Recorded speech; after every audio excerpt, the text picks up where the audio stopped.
A yau insha Allahu mun zo muku da wani ingantaccen magani mai inganci, mai kyau da nagarta.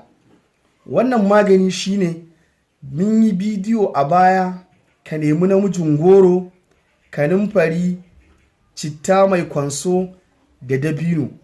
Ka niƙe su domin ka samu kuzari da daɗewa da yawan ƙarin sperm a gurin ma'aurata. Wannan magani yana da daɗi, yana da matuƙar muhimmanci ga lafiyar ɗan adam. Maganin nan dabino ne, namijin goro, citta mai kwanso, kanumfari. Gashi a haɗe. Wannan in kana so ka haɗa da kanka, kawai in ka haɗa ka ji daɗi ka yi mana addu'a.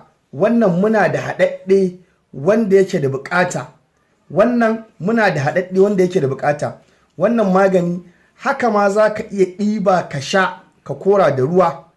Sannan za ka iya kwaɓa shi da madara ta gari, ka zuba ruwa ka ringa sha.